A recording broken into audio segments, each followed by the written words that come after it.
وَلَقَدْ يَسَّرْنَا الْقُرْآنَ لِلذِّكْرِ فَهَلْ مِن مُّدَّكِرٍ। আসসালামু আলাইকুম ওয়া রাহমাতুল্লাহি ওয়া বারাকাতুহু। আলহামদুলিল্লাহ ওয়াসসালাতু ওয়াসসালামু আলা রাসূলিল্লাহ ওয়া বা'দ। সম্মানিত দর্শক শ্রোতা, জিলহজ মাসে চুল নখ না কাটার সাথে ইসলামের কি সম্পর্ক? অনেকে বলে থাকেন যে জিলহজ মাসে চুল নখ এগুলো না কাটা এটা একটি খবিসি কর্ম এবং কোরআনে কোথাও বলা হয়নি, তাহলে আমরা কেন এটা করব? মূলত এটা করা কোনো ফরজ ওয়াজিব কোনো কাজ নয়। রাসূলুল্লাহ সাল্লাল্লাহু আলাইহি ওয়াসাল্লামের পক্ষ থেকে উৎসাহ দেওয়া হয়েছে। এই উৎসাহটা হচ্ছে একটি চেতনামূলক উৎসাহ।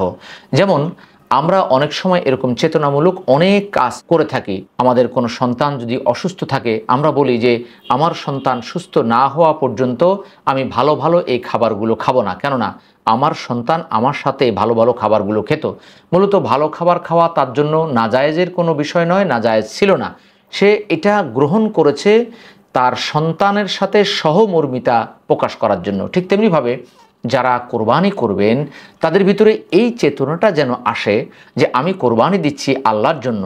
ঠিক তেমনিভাবে আমার নখ চুলগুলো যেন আমি রাখতে পারি যে আমার কোরবানির পরে আমি এগুলোকে কোরবানি দেব।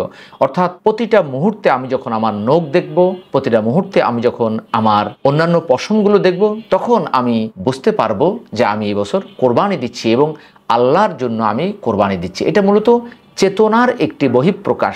রাসূলুল্লাহ সাল্লাল্লাহু আলাইহি ওয়াসাল্লাম এটা বলেছেন। আর রাসূলুল্লাহ সাল্লাল্লাহু আলাইহি ওয়াসাল্লামের আদর্শকে ধারণ করা আপনার আমার জন্য জরুরি। রাসূলুল্লাহ সাল্লাল্লাহু আলাইহি ওয়াসাল্লাম আপনাকে আমাকে চুল নখ কাটার বিষয়ে ওয়াজিব কোনো নির্দেশ দেননি। এটি হচ্ছে সুন্নত বা মোস্তাহাব একটি কর্ম। সহিহ মুসলিম হাদিস নাম্বার 1977, হাদিসটি সহিহ। আল্লাহ সুবহানাহু ওয়া তাআলা কোরআনুল কারীমে স্পষ্টভাবে আপনাকে আমাকে জানিয়ে দিয়েছেন যে রাসূলুল্লাহ সাল্লাল্লাহু আলাইহি ওয়াসাল্লামের আদর্শ গ্রহণ করার জন্য। 33 নম্বর সূরা সূরা আল আহজাবের 21 নম্বর আয়াতে। অতএব আমরা যদি এই কাজটা করি রাসূলুল্লাহ সাল্লাল্লাহু আলাইহি ওয়াসাল্লামের আদর্শ গ্রহণ করার জন্য, আমরা অবশ্যই সওয়াব লাভ করব। এখন প্রশ্ন হচ্ছে, যারা কোরবানি দিবেন না তারা কি কাজটি করতে পারবে? তারা এই কাজটি মুস্তাহাব হিসাবে, নফল হিসাবে করতে পারে। তবে রাসূলুল্লাহ সাল্লাল্লাহু আলাইহি ওয়াসাল্লাম যারা কোরবানি দিবে না এমন কাউকে তিনি এই নির্দেশনা দেননি। যেমন রাসূলুল্লাহ সাল্লাল্লাহু আলাইহি ওয়াসাল্লাম নিজের পরিবারের পক্ষ থেকে তিনি কোরবানি করতেন, কিন্তু পরিবারের কোনো সদস্যকে তিনি বলেননি যে তোমরাও আমার সাথে সাথে নখ চুল এগুলো কাটা থেকে বিরত থাকো। আল্লাহ তাআলা কোরআনুল কারীমে 2 নম্বর সূরার 184 নম্বর আয়াতে বলেছেন, ফামান তাতাওয়া খায়রান ফাহুয়া খায়রুল্লাহ। যে ব্যক্তি স্বেচ্ছায় কোনো ভালো কাজ করবে এটা তার জন্য কল্যাণকর হবে। 2 নম্বর সূরা 148 নম্বর আয়াতে আল্লাহ তাআলা বলেছেন, ফাস্তাবিকুল খয়রাত। অতএব তোমরা কল্যাণকর কাজে প্রতিযোগিতা করো। আমরা যদি প্রতিযোগিতা করি তাহলে অবশ্যই এটা করতে পারি। আল্লাহ তাআলা আপনাকে আমাকে এই বুঝ দান করুক। আমরা যেন কঠিন করে ইসলামকে না দেখি যে কোরআনে এটা বলা হয়নি তাহলে আমি এটা কেন করব।